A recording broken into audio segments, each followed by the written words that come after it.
दोस्तों स्वागत है बोनी डागर की एक और नई फ्रेश वीडियो में। आज आपके सामने खड़ी है ड्यूक 200 BS6। आज मैं इसको फिर से आपके सामने लेकर आया हूँ। आज इसका जो है मैं बताने वाला हूँ अब तक का इसका मेंटेनेंस कॉस्ट क्या हमें पड़ा है। अब भाई 2 साल हो गए बाइक को हमें इसे, ठीक है, और 35,000 किलोमीटर के आसपास बाइक अपनी चल चुकी है। वो आगे मैं आपको दिखा दूंगा।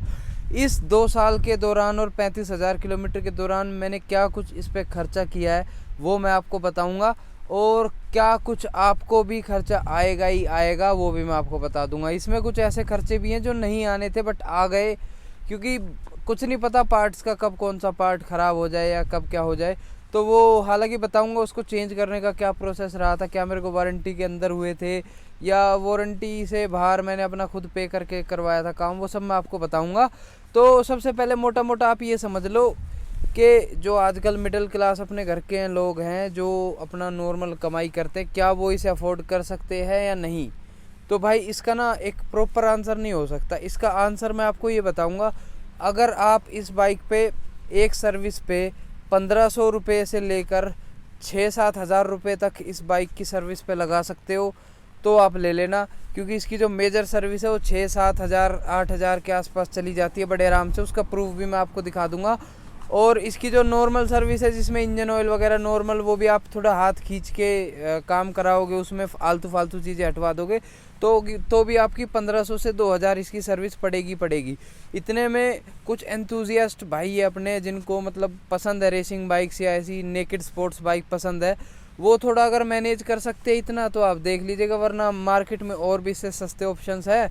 वो भी मैं आपको आगे दिखाऊंगा क्या क्या नेकेड स्पोर्ट्स में सस्ते ऑप्शन है जिनकी मेंटेनेंस भी थोड़ी आपको इकोनॉमिकल पड़ेगी। ये उन भाइयों के लिए जो बिल्कुल डाई हार्ड फैन है, एंथुजियास्ट है नेकेड बाइक्स के परफॉर्मेंस के मामले में आपको कहीं से कहीं तक निराश नहीं करेगी। इंजन ऐसा है जितना भगाओगे उतना भागेगी, मना नहीं करेगी कि अब बस लिमिट बहुत हाई है इसकी, काफ़ी अच्छे से आप इसको एंजॉय कर सकते हो, ये अच्छी चीज़ है।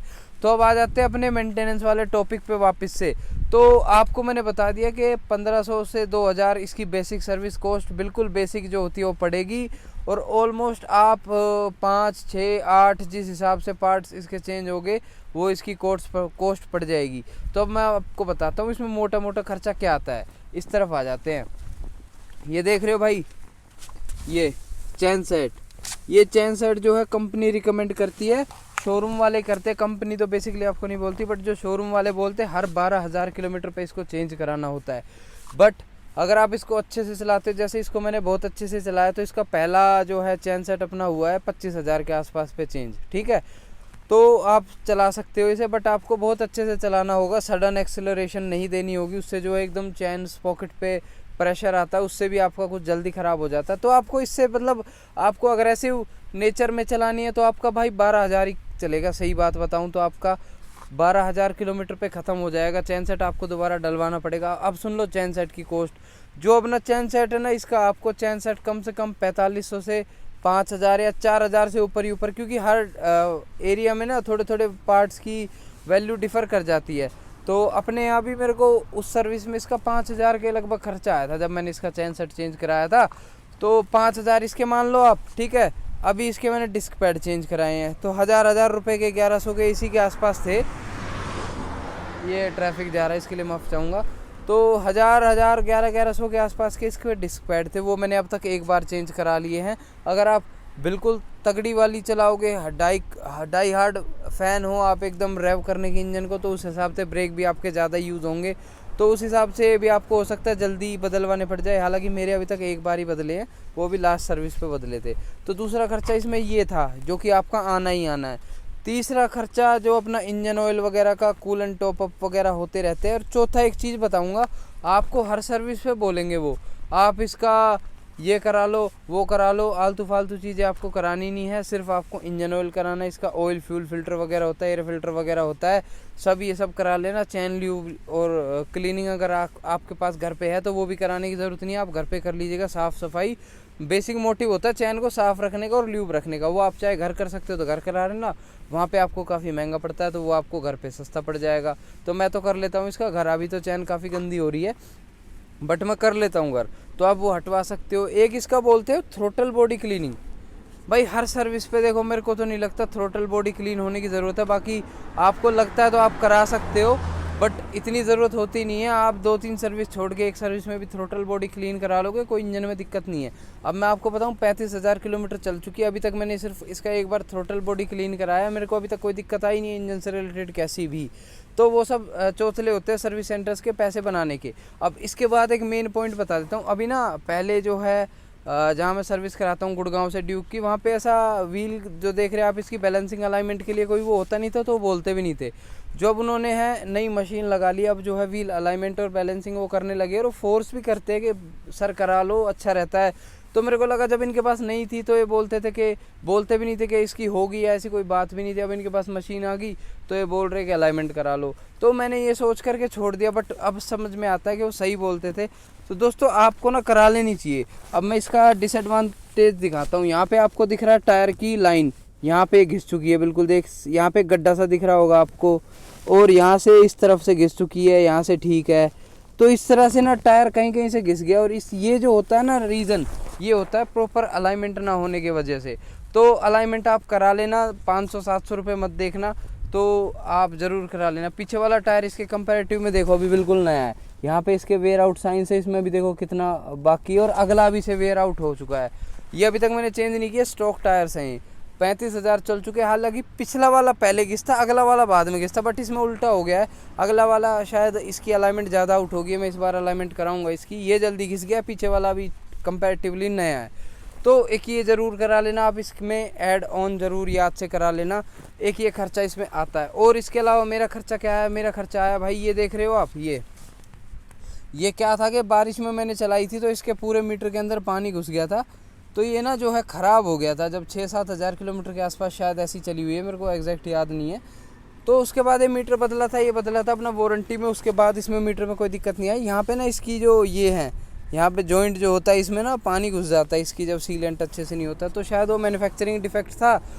बाकी मैंने यूट्यूब पे देखा था, काफ़ी भाइयों को दिक्कत थी इससे रिलेटेड, तो वो सोल्व कर दी, मेरा फ्री में चेंज हो गया था।